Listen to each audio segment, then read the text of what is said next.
Welcome back, friends. Today we're stepping into a story that begins with loss, but quickly unravels into something far more unexpected. It's about family secrets, hidden legacies, and the kind of discoveries that can change everything you thought you knew. Life hadn't always been so bleak for Gemma Miller, the last born of the Miller family. She'd once been a happy woman, but that was when her dad was still alive. He was her mentor, her best friend, and her guiding light. But one phone call changed everything. If you've ever wondered what lies beneath the surface of the people closest to us, or if you simply love a good mystery, this is the story for you. Let's dive in. Life hadn't always been so bleak for Gemma Miller, the last born of the Miller family. She'd once been a happy woman, but of course this was when her dad was still alive. It was her everything from mentor to best friend, and she always strived to make him proud. Her world came crashing down when she received that call about his sudden passing. Gemma had fallen pregnant and decided to keep the child. Her dad wanted her to return home so she could be cared for, but she wanted to keep her career going. She was away from home when her dad's nurse called her personal cell. Gemma and the nurse were good friends, so she didn't think much of the call, but the nurse's tone would tell her that this wasn't a routine call. Gemma jumped into the taxi home the minute she heard her nurse friend sobbing her dad had just gone into cardiac arrest.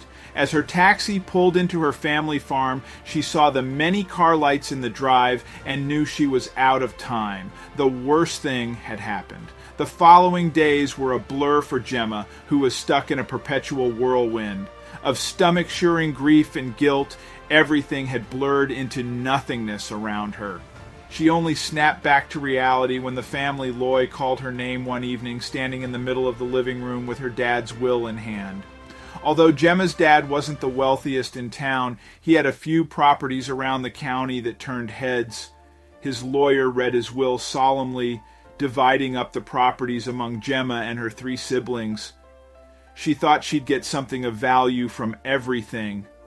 She'd been her dad's favorite after all, but as the lawyer continued reading, she realized this wasn't the case.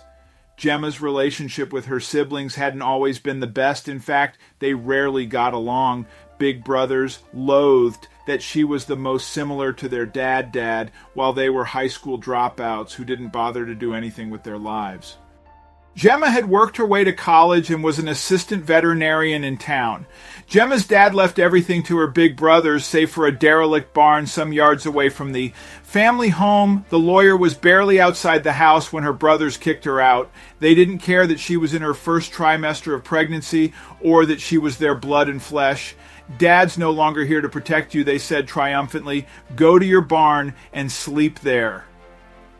Ejected, Gemma pulled herself from the ground and walked away. She couldn't believe her dad would do this to her. Even more painful was her brother's treatment of her. She never understood why their hate burnt so brightly. Gemma approached the building. With fury and pain churning within her, she kicked at its walls and pummeled its rotten walls. Why would her family do this to her? Gemma swung around, finding a rotten-teethed man smiling behind her. Gemma, cutting crossly, recognizing the man as one of the farm's neighbors. The man. A rugged farmer, always caked in mud, and manure had often butted heads with her father. Then the man only laughed and offered to buy the barn again. He even doubled his initial price, but that only made Gemma more apprehensive.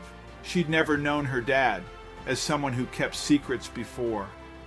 "If you'll excuse me," she said. The man tried to protest, but she glared at him until he walked away. Her side took in everything: rotten floorboards and walls, rusted railings, and a tractor Gemma had never seen running. At first glance, the place looked like any other abandoned barn, but Gemma felt like there was something more than what met the eye. Gemma was in the milk house, a favorite of her dad's when she was younger, when she noticed something tucked into the wall. Her brows furrowed as she approached. Gemma reached for the item, a folded paper carefully wedged into the rotting wooden planes. Gemma wiped tears as she opened the paper. She had no idea that her life was about to change. In the paper was a note written in her dad's name. It seemed old, which didn't make sense to Gemma. The letter expressed the old man's fear of Gemma's brothers falling into bad habits when he was gone. He asked Gemma to build a life for herself, knowing she was more than capable. But at the foot of the note, there was a section about a hidden cellar door in one of the barn stalls. He had unlocked it and wanted Gemma to explore, saying he'd hidden a cupcake for her to find. Gemma's back shot straight. She remembered her younger days. Her dad had always hidden cupcakes for her in the house, asking her to root them out if she could.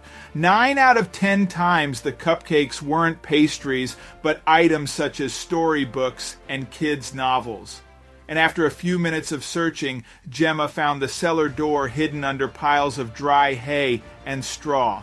She took her first, stepped down the staircase, shining her light all over cobwebs caught against her face and hair as she waved them out of her way. From the looks of things, it had been a long time since anyone had been down here studying all she could. It was clear that this place had been sealed for a while, given how dusty it was, and that her brothers didn't know about it.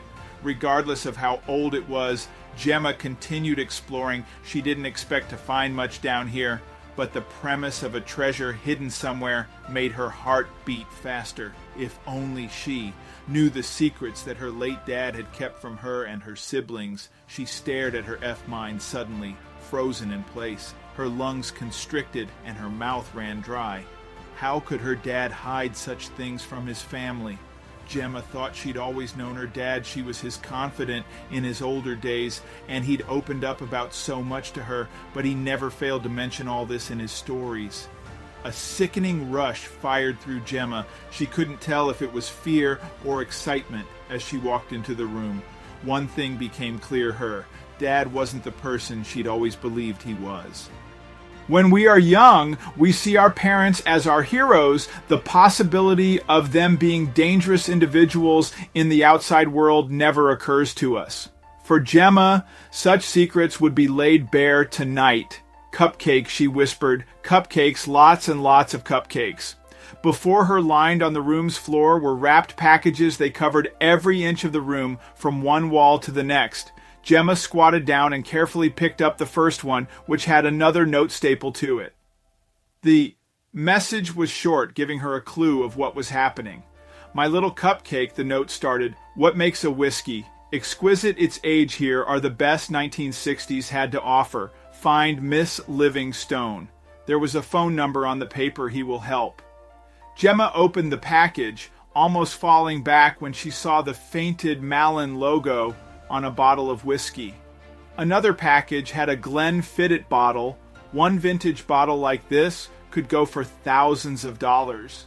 Gemma couldn't even count the number of packages before her. She slid to the floor, her head falling in her hands.